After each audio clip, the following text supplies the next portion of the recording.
do Senhor Jesus, amém? Vamos abrir as nossas Bíblias na primeira carta de Paulo aos Coríntios, capítulo de número 15. Você vai permanecer com a sua Bíblia aberta. Nós vamos ler inicialmente o verso 1 e 2.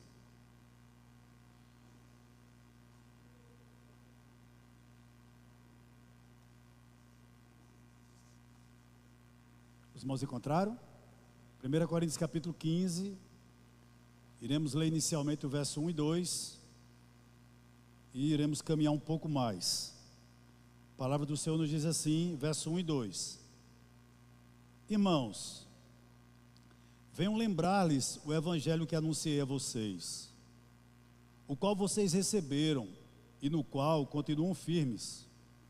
Por meio dele vocês também são salvos, se retiverem a palavra assim tal como a preguei a vocês, a menos que tenham crido em vão. Vamos orar? Senhor, nós queremos bendizer teu nome, agradecer a ti, Senhor, por mais um momento em tua presença. Toma nossa vida diante de ti, toma os irmãos que estão aqui de forma presencial diante de ti também. Oramos também por aqueles que nos acompanham de forma remota, que nessa noite, ó Deus, pela tua graça e misericórdia, mais uma vez tu possa falar ao nosso coração, como tu fizesse agora há pouco. Que teu nome seja glorificado e exaltado sempre. Assim nós oramos, em nome do Senhor Jesus. Amém. Meus irmãos, nós entendemos que a nossa Páscoa, ela já foi garantida há 2000 anos atrás, quando o Senhor Jesus morreu, foi sepultado, mas ressuscitou. Contudo, eu gostaria nessa noite de falar sobre a importância da ressurreição de Cristo. Interessante que foi o tema que o pastor Jamison tratou no mesmo texto que nós vamos ver agora, no primeiro culto, no culto vespertino. Mas eu gostaria inicialmente, antes de nós irmos para o verso 1 e 2, de fazer algumas observações. Primeiro, a ressurreição de Cristo, ela é o maior milagre da história, ou é o maior embuste, a maior mentira.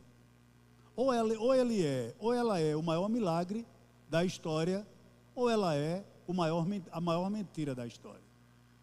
Interessante que com a ressurreição de Cristo, o cristianismo se mantém em pé ou cai. Por que eu estou dizendo isso? Porque a cruz sem a ressurreição é símbolo de fracasso e não de vitória. Vamos pensar sobre o seguinte: a ressurreição de Cristo, ela é o milagre dos milagres, e ela salva do escárnio a crucificação, e imprime à cruz glória indizível. Essa é uma verdade incontestável. Mas a pergunta que nós devemos fazer inicialmente é a seguinte: por que Paulo escreve o capítulo 15, que nós vamos meditar um pouco nessa noite? Por qual razão ele escreveu esse capítulo? Eu vou lhes dizer: porque a igreja de Corinto começou a abandonar a sua fé e a substituir os ensinamentos de Paulo. Paulo já havia falado sobre esse assunto, por filosofia grega. Filosofia essa que acreditava na imortalidade da alma, mas não acreditava na ressurreição. Foi por esse motivo que Paulo escreveu o capítulo 15 da primeira carta de Corinto.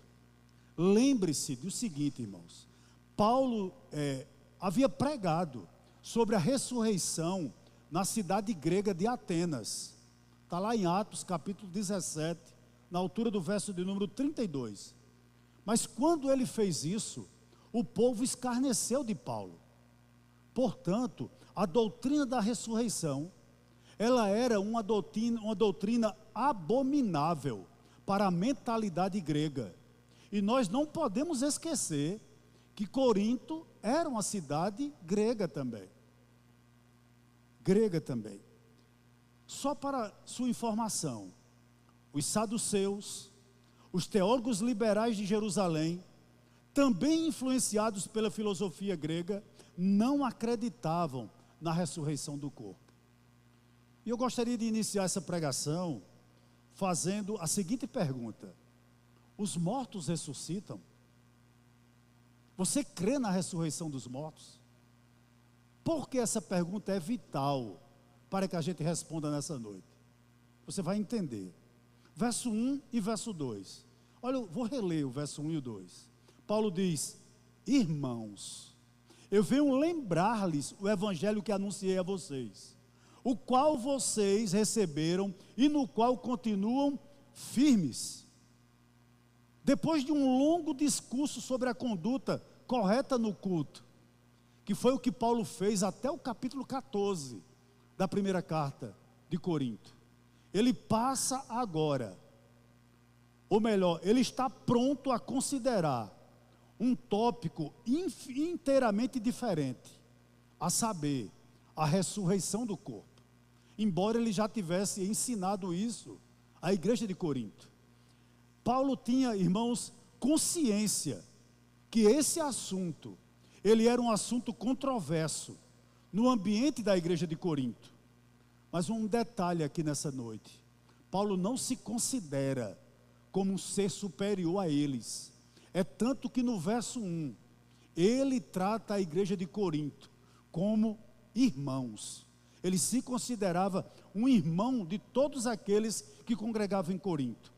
Mas interessante que ele está disposto a relembrar o evangelho, mais precisamente a doutrina da ressurreição, aos crentes de Corinto. Por quê, irmãos? Porque repetir é didático. Nós às vezes estudamos sobre determinados assuntos e a gente acha que já aprendeu tudo, não é verdade? E Paulo faz isso, irmãos, mais uma vez, ou seja, repetiu o que ele já havia ensinado. Por quê? Porque as dúvidas e os falsos ensinos tinham rechaçado, sabe, o que Paulo havia pregado. E é responsabilidade do pastor, da liderança, afugentar os falsos ensinos, como também os falsos mestres. E Paulo está fazendo isso aqui, de uma forma muito clara. E a partir daqui, irmãos, do verso 1, ele introduz um novo elemento. Por que eu digo um novo elemento? Porque o que Paulo vai fazer aqui é um ensino detalhado sobre a doutrina da ressurreição do corpo, não somente do de Cristo, mas também dos crentes. É isso que ele vai fazer aqui. Eu chamo a sua atenção para o verso 2, porque no verso 2, Paulo vai dizer algo interessante. Se alguém crê por certo tempo, mas depois se recusa a se basear com firmeza na palavra de Deus, negando doutrinas fundamentais, como no caso aqui, a ressurreição, essa pessoa na realidade creu em vão, e sua fé temporal não vale de nada. Isso é muito sério para nós, seríssimo. Por que eu digo isso? Porque muitas vezes nós cremos, irmãos, em doutrinas vitais, mas devido nós darmos ouvidos a muita gente, e infelizmente, às vezes a falsos mestres, doutrinas que são cardeais para a nossa fé, nós passamos a deixar de acreditar. Me permita um parêntese aqui. Eu fui aluno de um rapaz, candidato a pastor na igreja a qual ele servia, que ele não acreditava na criação. Para aquele rapaz, ele achava que o homem era oriundo do macaco. E para ele, Adão e Eva era simplesmente um mito, uma fábula, uma parábola. Eles não eram seres históricos. E eu fui obrigado a dizer a ele em sala de aula: meu irmão, se você não crê na doutrina da criação, você não é cristão. Ele não gostou muito, mas eu fiz o meu papel.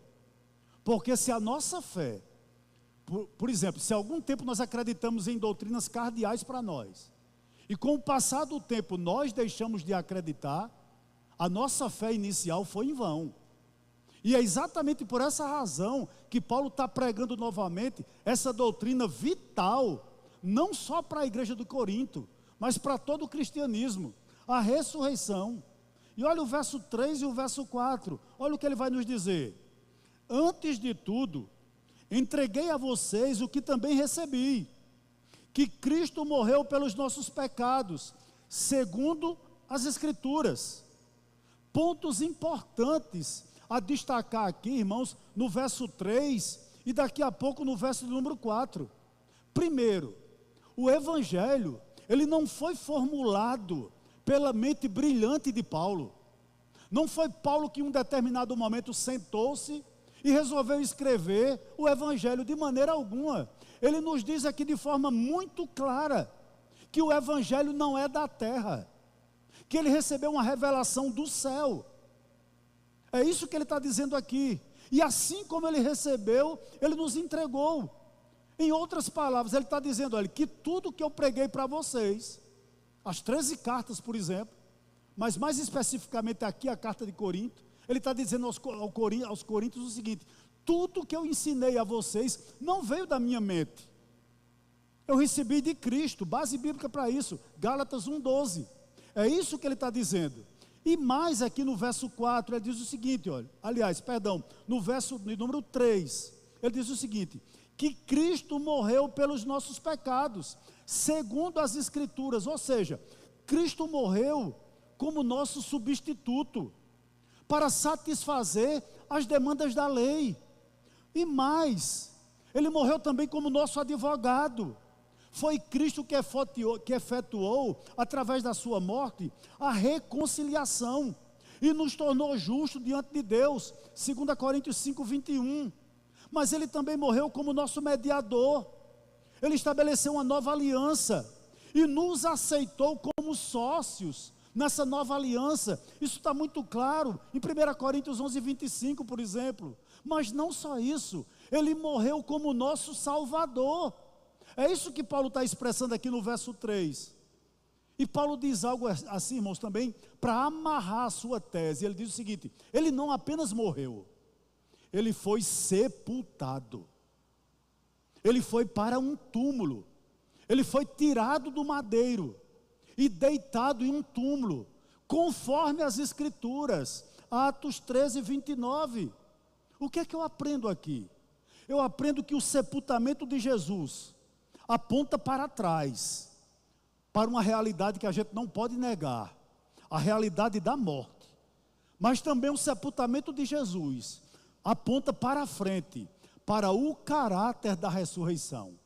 Nós cristãos, nós somos o povo que deveria ter mais esperança na terra, porque nós acreditamos que um dia nós ressuscitaremos, e isso é magnífico demais. Mas Paulo diz também algo interessante aqui, que Jesus foi morto, foi sepultado, colocado em um túmulo, mas ele também foi levantado dos mortos. Olha o que ele diz no verso de número 4, ele foi sepultado e ressuscitou ao terceiro dia, num domingo como esse, não é verdade? Ele ressuscitou ao terceiro dia, segundo as Escrituras. Veja como Paulo amarra a sua tese. Ele diz: tudo que eu estou pregando a vocês, eu estou baseado nas Escrituras. Eu estou dizendo a vocês que Cristo morreu e que ele foi sepultado conforme as Escrituras, mas que ele também foi levantado dos mortos e continua a sua vida ressurreto. Meus irmãos, depois da ressurreição, o corpo de Cristo podia ser tocado. João 20:27. Depois que Jesus saiu do túmulo, o corpo dele podia ser reconhecido. João 20:14. Por exemplo, depois de ressurreto, Jesus pôde ir e vir através de portas trancadas, mas ele tinha literalmente um corpo. E depois de ressurreto, ele pôde comer, como também beber, conforme Lucas 24, verso 42 e 43. Em outras palavras, é a morte e a ressurreição de Jesus, é a cruz vazia que se encontra no cerne do cristianismo apostólico, e que é a boa nova de Deus para o mundo. É isso que Paulo está dizendo, conforme as Escrituras. Ele está dizendo, baseado no Antigo Testamento, em textos como Oséias 6:2, baseado na história de Jonas, o que aconteceu com Jonas, passou 3 dias e 3 noites no ventre do peixe, que era uma alusão do que aconteceria com Cristo, baseado em referências bíblicas assim, é que eu estou pregando para vocês. Paulo está dizendo, eu creio na ressurreição, vocês também devem crer na ressurreição. Verso 5 até o verso 11, o que é que Paulo vai fazer nesses versos? Paulo vai dizer que a ressurreição de Cristo foi um fato histórico, com provas incontestáveis. Eu vou repetir, ele vai provar que a ressurreição de Cristo foi um fato histórico, com provas incontestáveis. Ele começa a partir do verso 5, olha o que ele nos diz no verso 5. E apareceu a Cefas, que é Pedro, né? E depois aos 12. Paulo tem em mente o que aqui, irmãos? Paulo não tem em mente aqui visões. Ele está dizendo que Cristo não foi um fantasma que se apresentou a Pedro e aos demais apóstolos. O que ele está nos dizendo aqui é que a presença física do Senhor ressurreto foi algo real. Os apóstolos não tiveram uma visão, Pedro não teve apenas uma visão, foi uma aparição física dele, de Cristo, não só a Pedro, mas como também aos demais apóstolos. E olha o que ele diz no verso de número 6, verso 6, depois foi visto por mais de 500 irmãos de uma só vez, dos quais a maioria ainda vive, porém alguns já dormem, um eufemismo para dizer, já morreram. Não é verdade? No verso 6 aqui, há um detalhe que eu gostaria de destacar aqui nessa noite. Para uma corte judaica, era necessário a prova de um fato, que houvesse 2 ou 3 testemunhas. Isso era compulsório. Você só podia provar a veracidade de um acontecimento em uma corte judaica, se você tivesse no mínimo 2 testemunhas, ou 3. Isso era compulsório, tinha que ter. Olha o que Jesus faz aqui. Que prova esmagadora. O Jesus ressurreto, ele se apresenta para 500 irmãos. 500 pessoas viram o corpo de Cristo, além dos apóstolos, evidentemente, ressurreto. Isso é uma prova incontestável de que ele ressuscitou. E o verso 7 e o verso 8, ele continua dizendo o seguinte: depois disso, foi visto por Tiago, que era meio-irmão de Jesus, e mais tarde por todos os apóstolos. Por último de todos, foi visto também por mim, lá na estrada de Damasco, né? Como nascido fora do tempo. Vamos parar um pouquinho aqui.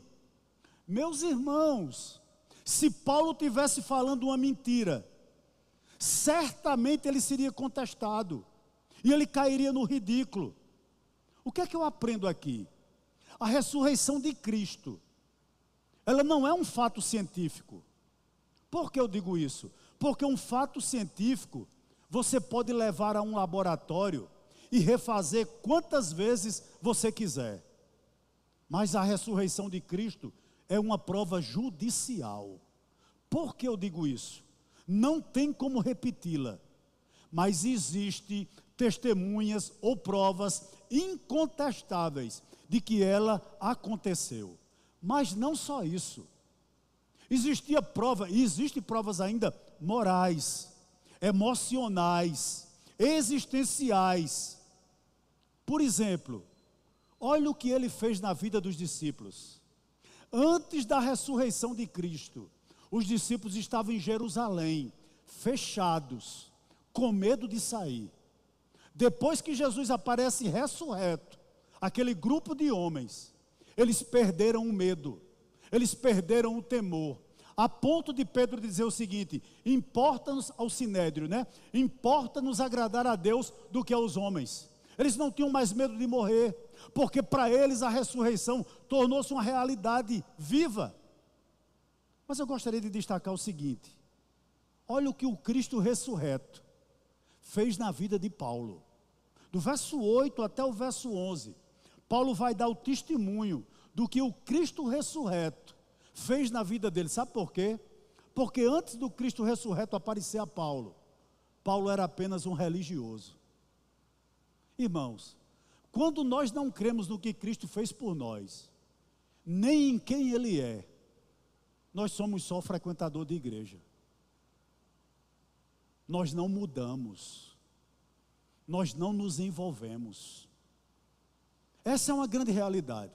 Paulo era um fariseu, meticuloso, sabe, seguidor da lei, um homem muito agarrado às tradições dos seus pais, mas na realidade, Paulo nunca havia mudado de vida.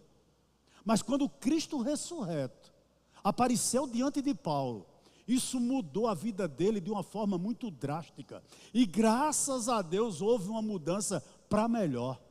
Vamos a ela. A partir do verso 8 ele começa a nos dizer, até o verso 11, eu vou ler todo. Por último, diz ele, depois de todos, foi visto também por mim, como nascido fora do tempo, ou seja, em outras palavras, eu não fazia parte do ciclo apostólico inicial, porque eu sou o menor dos apóstolos, e nem mesmo sou digno de ser chamado apóstolo, pois persegui a igreja de Deus, mas pela graça de Deus, sou o que sou, e a sua graça que me foi concedida, não se tornou vã, pelo contrário, trabalhei muito mais do que todos eles, todavia não eu, mas a graça de Deus comigo, portanto, seja eu ou sejam eles, assim pregamos e assim vocês creram. Pare um pouquinho aqui. Paulo reconhece que foi a graça de Deus que fez tudo na vida dele, desde o seu nascimento, Gálatas 1,15, até sua carreira como apóstolo do Senhor Jesus Cristo. Vamos nos lembrar, foi aquele encontro ressurreto com Cristo que proporcionou a Paulo escrever metade do Novo Testamento. Veja como a ressurreição mudou a vida de Paulo, como a graça de Deus mudou a vida de Paulo, as viagens missionárias que ele fez, irmãos, a quantidade de igrejas que esse homem fundou, que ele apoiou, as doutrinas que pela graça de Deus foi revelada a Paulo. Por exemplo, nós não saberíamos o que era justificação pela fé da maneira tão detalhada como nós sabemos hoje, se não fosse a mente brilhante de Paulo, se esse homem não tivesse se debruçado, se dobrado diante do senhorio de Cristo. Veja como a ressurreição mudou a vida de Paulo, as doutrinas explicadas, a revelação do Evangelho, tudo foi a graça de Deus. Aí me cabe uma pergunta aqui a você nessa noite: o que o Cristo ressurreto tem mudado em você? O que Ele mudou em mim? Pense aí um pouquinho. Ele mudou completamente a vida de Paulo. A partir do verso de número 12, Paulo vai nos dar argumentos lógicos acerca da ressurreição de Cristo. Ele passa a nos apresentar argumentos lógicos do que significa para a igreja, para um crente, a ressurreição de Cristo.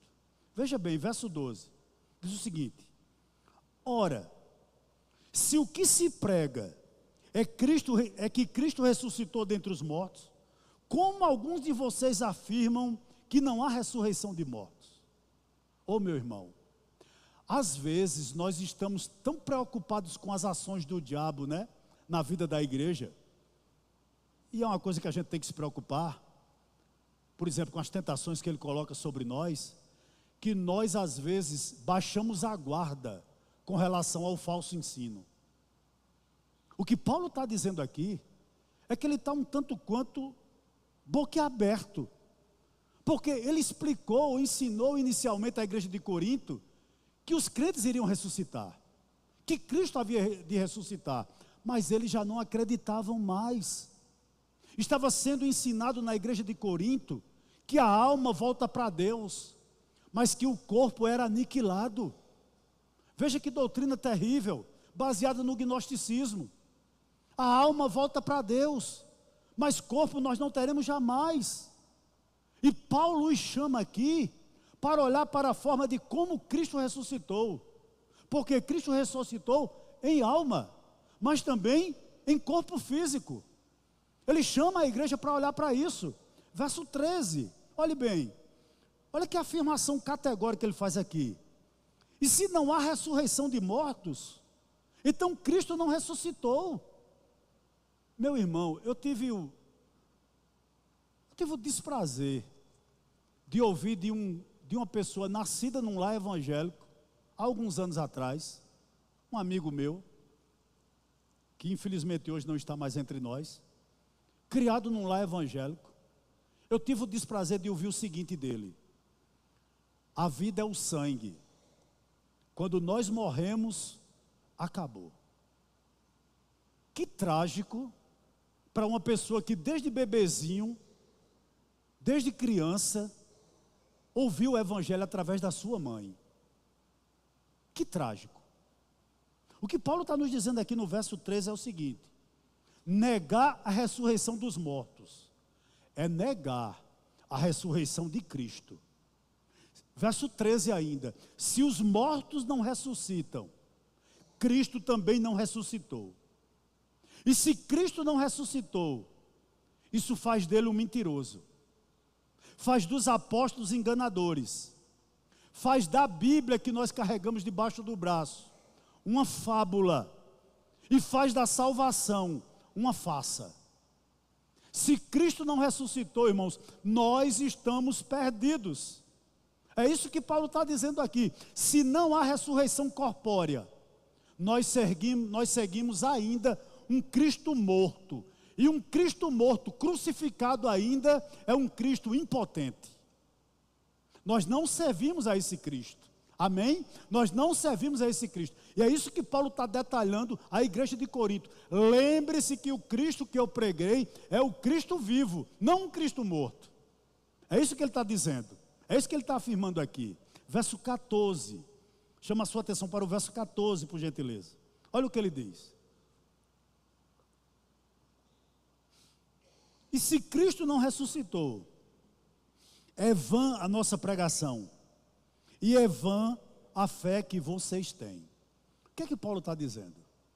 Se as aparições de Cristo ressurreto, entre o domingo de Páscoa e a sua ascensão, não foram reais, no sentido de Cristo ter um corpo físico, em outras palavras, se ainda resta algum osso, ou restava no tempo de Paulo, né? Algum pó, qualquer vestígio do corpo de Cristo, naquele túmulo, fora de Jerusalém, meus irmãos, todos os pregadores, inclusive eu, todos os pregadores, sem exceção, não passam de charlatões.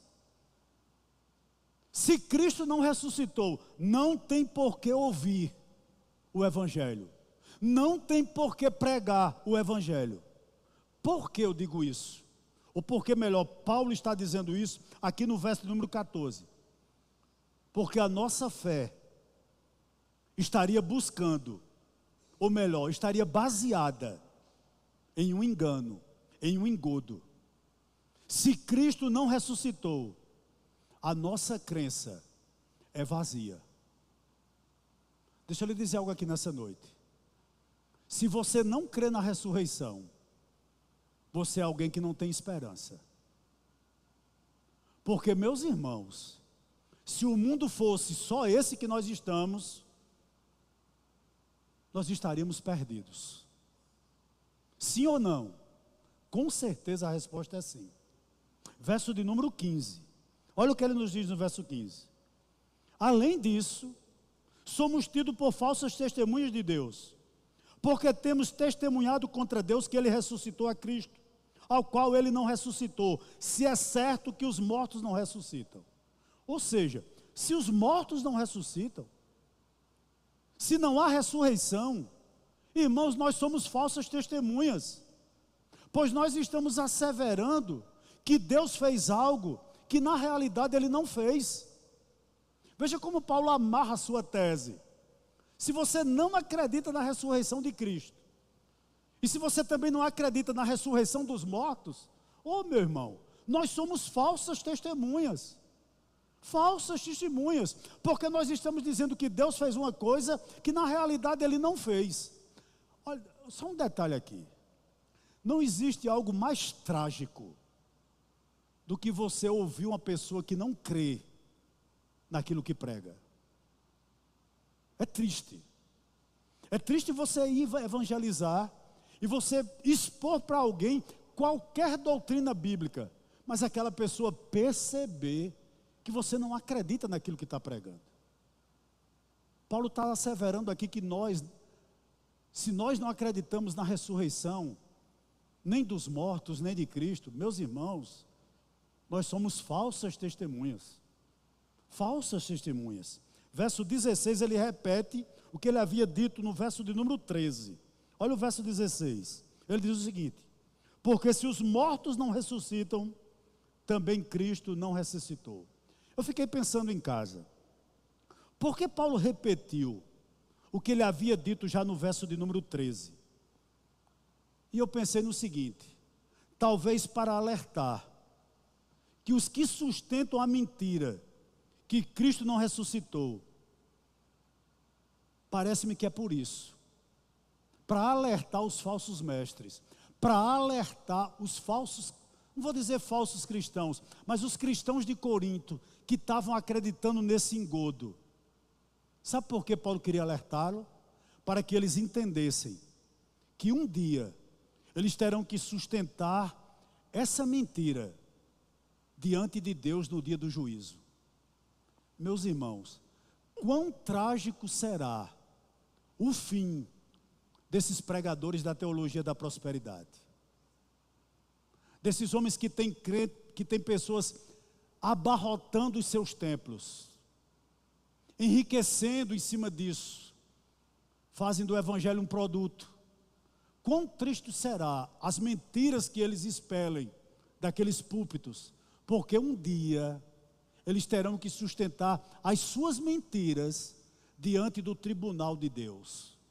É isso que Paulo está dizendo aqui, que aquelas pessoas que não acreditam na ressurreição, entre eles os falsos mestres, um dia irão comparecer diante de Deus e ter que dar conta dessa mentira que eles estão asseverando. Verso 17: e se Cristo não ressuscitou, é vã a fé que vocês têm, e vocês ainda permanecem nos seus pecados. Sabe o que eu gostaria de destacar aqui nessa noite? O quão triste é uma fé inútil. Por que eu digo isso? Porque se Cristo não ressuscitou, Cristo está morto, né? Era isso que estava sendo pregado. E um Cristo morto é incapaz de nos justificar. Um Cristo morto é incapaz de justificar qualquer pessoa. E crentes não justificados permanecem em seus pecados. Veja que trágico seria se nós acreditássemos que Cristo não ressuscitou.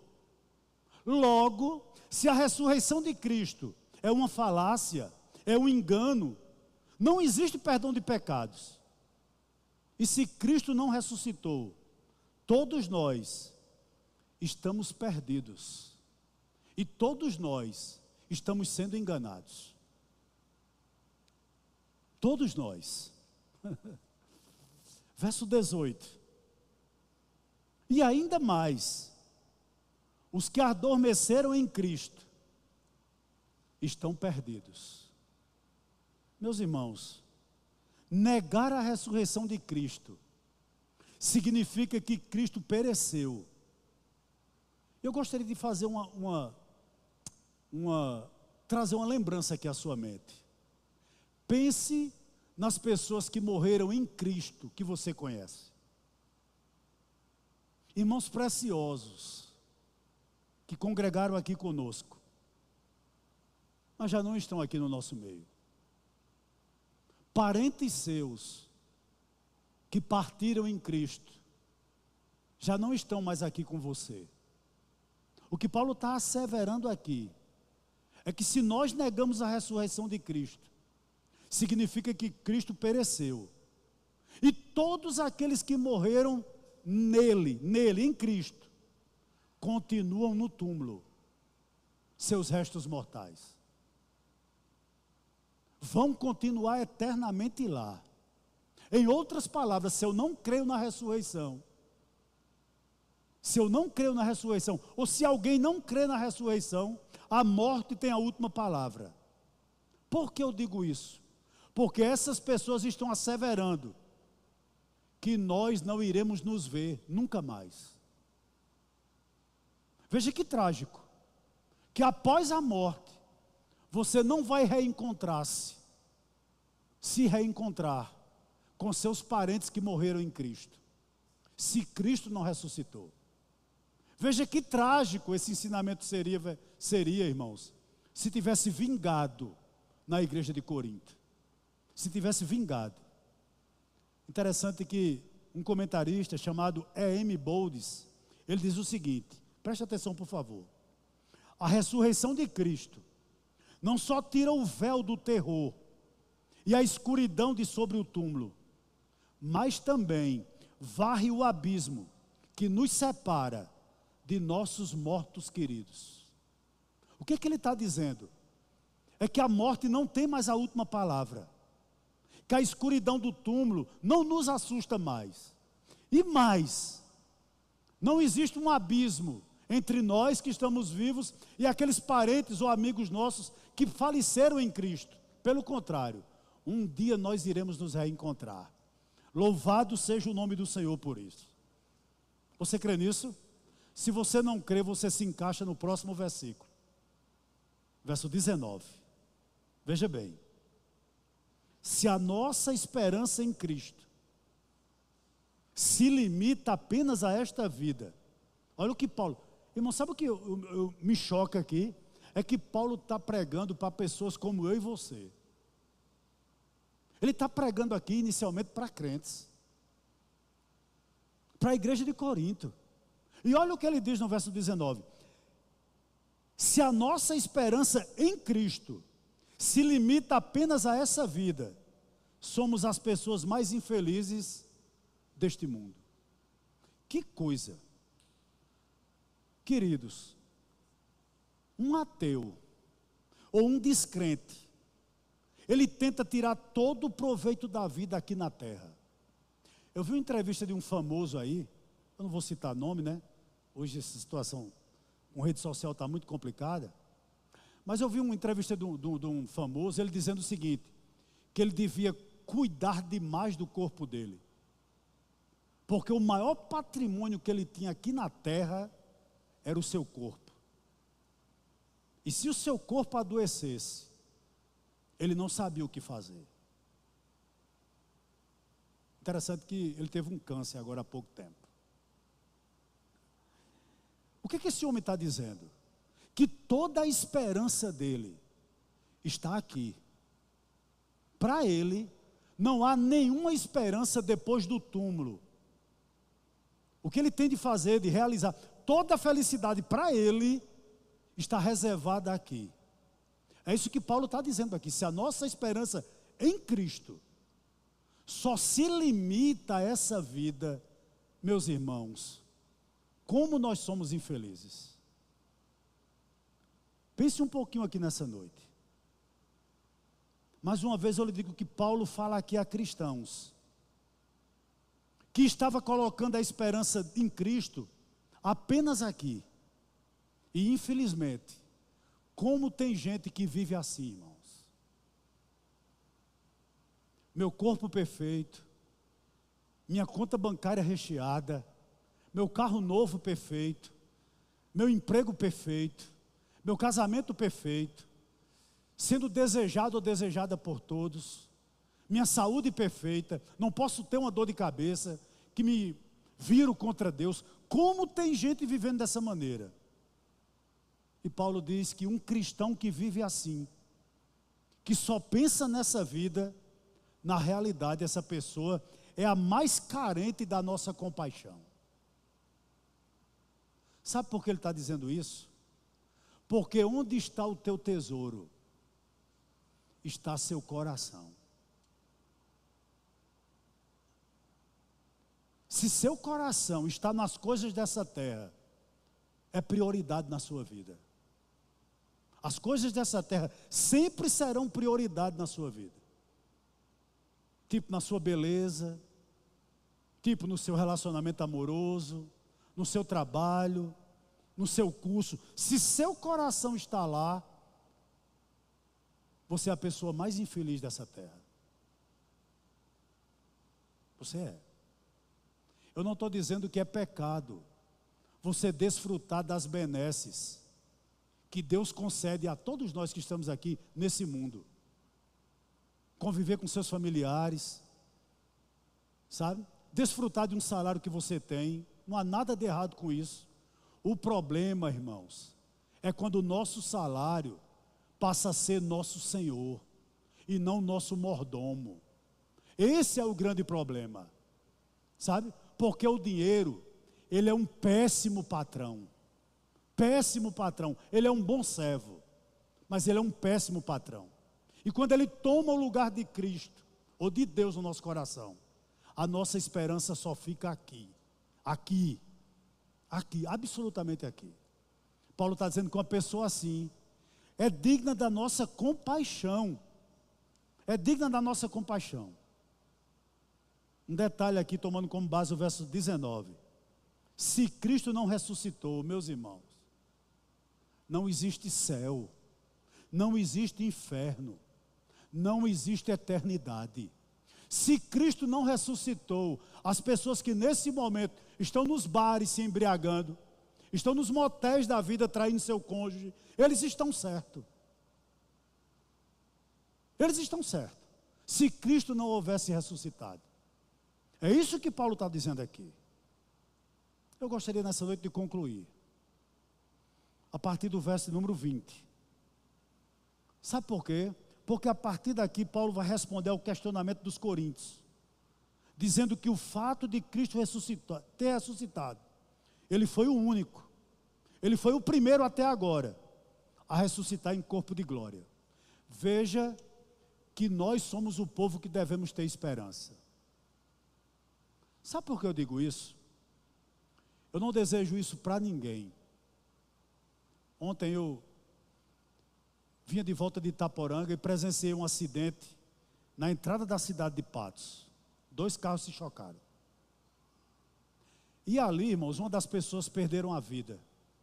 Uma senhora já perdeu a vida. E 2 saíram muito feridos. Você imagine se a família daquela mulher não tiver Cristo. Se o evangelho não se fizer presente, não sei se ela é casada, mas se for no coração do esposo, no coração dos filhos. Ela estava retornando para casa, a sei lá, 10 quilômetros de casa, 15 quilômetros da casa dela. Se aquela família não tem Cristo, é desesperador. Sabe por quê? Porque quem não tem Cristo não tem esperança. E viver sem esperança é trágico para qualquer pessoa. Olha o verso 20, perdão. Mas, ou seja, entretanto, porém, mas, de fato, Cristo ressuscitou dentre os mortos, sendo ele as primícias do que dorme. O que é que Paulo está dizendo aqui? Ele está asseverando à igreja de Corinto que Cristo realmente ressuscitou em corpo, não só em alma, em corpo. Cristo ressuscitou, e ele foi o primeiro a ressuscitar, e até agora o único a ressuscitar em corpo de glória. Todos os demais, Lázaro, o filho da viúva de Naim, aquele rapaz que Elias ressuscitou, lembra? Daquela viúva de Sarepta, todos eles ressuscitaram, é verdade, mas não foram o primeiro, porque ressuscitaram e morreram de novo. O que Paulo está dizendo aqui é que Cristo é a primícia, o único até agora, o primeiro, ele já foi. Não se desespere não, nós iremos também. Louvado seja Deus por isso. Paulo está dizendo no verso 20, mas de fato Cristo ressuscitou dentre os mortos, sendo ele as primícias do que dormem. Ele já foi, nós iremos também. Essa é a nossa esperança. Verso de número 21 e 22. Vamos a ele. Olha o que o texto sagrado nos diz. Visto que a morte veio por meio de um homem, também por um homem veio a ressurreição dos mortos. Porque assim como em Adão todos morrem, assim também todos serão vivificados em Cristo. Vamos parar um pouquinho aqui. A morte, ela faz parte da nossa vida, desde que nossos pais caíram. Desde que Adão caiu, fruto da sua desobediência, a raça humana recebeu a penalidade da morte. Gênesis 2,17. Pela desobediência de Adão, existe a penalidade da morte. Mas, irmãos, pela obediência de Cristo, ele venceu a morte para benefício do seu povo. Olha o que Paulo está dizendo aqui, nesses 2 versos. Ele está dizendo que Adão é o cabeça de toda a raça humana, porque todos em Adão pecamos. Mas Cristo é o cabeça do povo de Deus. Em Adão nós caímos, mas em Cristo, todos os que creem nele serão vivificados, ressuscitarão. Louvado seja o nome do Senhor. É isso que ele está afirmando aqui. É isso que ele está nos dizendo aqui. Em outras palavras, irmãos, Cristo é capaz de nos livrar das garras da morte, todos aqueles que lhes pertencem. Você já pensou sobre isso? Quando você estiver próximo da morte, o que você vai dizer a ela? Já pensou sobre isso? Né? Meus irmãos, eu acho que todos nós enfrentaremos a morte. Se Cristo não vier nos buscar antes, todos enfrentaremos a morte. E na hora da morte, o que você vai dizer a ela? Eu vou lhe dizer o que você vai dizer a ela. Anote. Tá certo? Pode ser útil um dia para você. No final eu lhe digo o que você vai dizer para ela. Verso 23 e 24. Olha o que ele diz. Cada um, porém, na sua ordem. Olha como nós ressuscitaremos. Cada um, porém, na sua ordem. Cristo, as primícias, ou seja, o primeiro. Depois, os crentes, os que são de Cristo, na sua vinda.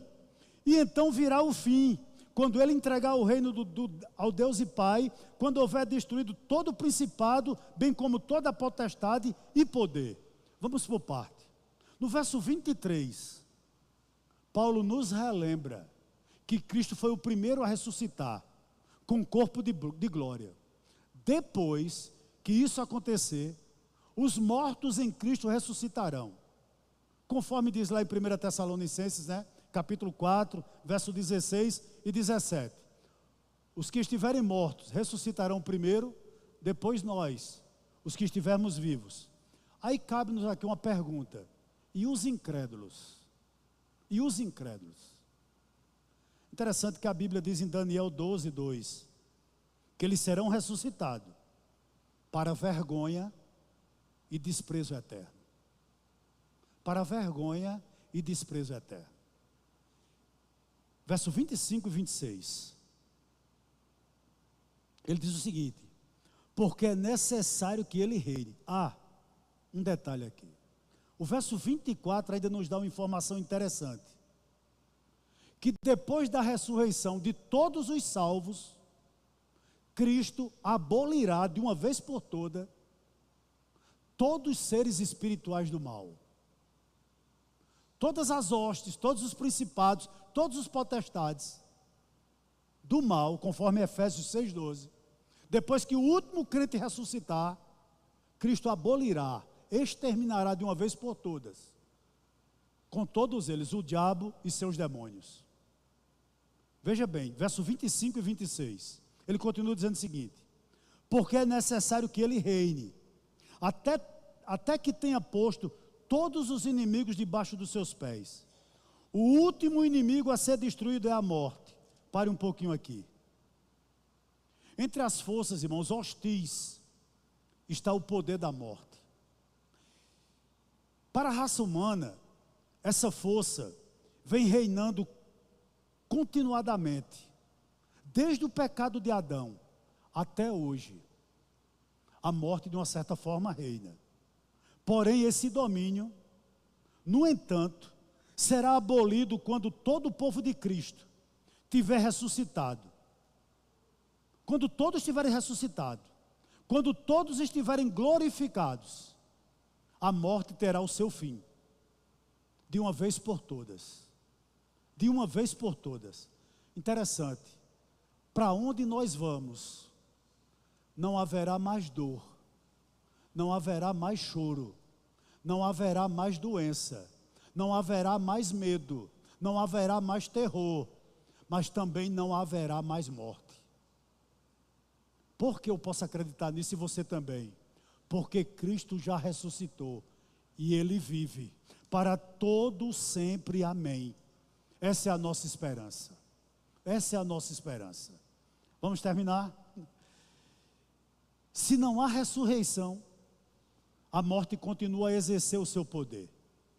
Mas se há ressurreição de todos os crentes, ou seja, o poder da morte, um dia, acabará de uma vez por todas. Deixa eu lhe dar uma informação importante aqui, e a gente termina. Eu gostaria de lembrar a você, com base em Apocalipse 1,18, que Cristo, Ele, tem em suas mãos a chave da morte e a chave da sepultura. Eu gostaria de lhe lembrar também, com base em Apocalipse 20,14, que a morte será lançada no lago de fogo. Eu quero lhe lembrar aqui também nessa noite, com base em Apocalipse 21,4, na renovação do céu e da terra, a morte não mais existirá. Para terminar, quando chegar aquele dia fatídico, você nos seus momentos finais, eu não sei se você vai poder ter uma Bíblia de lado. Talvez seja bom você decorar esse texto, para dizer isso para a morte. 1 Coríntios capítulo 15, versos 54 e 55. Diz o seguinte: e quando este corpo corruptível se revestir de incorruptibilidade, e o que é mortal se revestir de imortalidade, então se cumprirá a palavra que está escrita: tragada foi a morte pela vitória. Onde está a morte a sua vitória? Onde está a morte o teu aguilhão? O aguilhão da morte é o pecado, e a força do pecado é a lei. Graças a Deus que nos dá a vitória por meio de nosso Senhor Jesus Cristo. Louvado seja o nome do Senhor. Cristo reina para todo sempre, amém. Vamos terminar lendo o verso 27 e 28. Só ler verso 27 e 28 e nós vamos para mais uma apresentação aqui das crianças. O verso 27 diz o seguinte: porque Ele sujeitou todas as coisas debaixo dos seus pés. E quando diz que todas as coisas lhe estão sujeitas, certamente exclui aquele que tudo lhe sujeitou, ou seja, Deus. Quando, porém, todas as coisas lhe estiverem sujeitas, então o próprio Filho também se sujeitará àqueles que todas as coisas lhe sujeitou, para que Deus seja tudo em todos. Louvado seja o nome do Senhor. O nosso Cristo reina à direita do Deus Pai, vivo, ressurreto. Isso é uma verdade incontestável e é nessa verdade que nós nos agarramos. Que Deus te abençoe nessa noite, em nome de Jesus.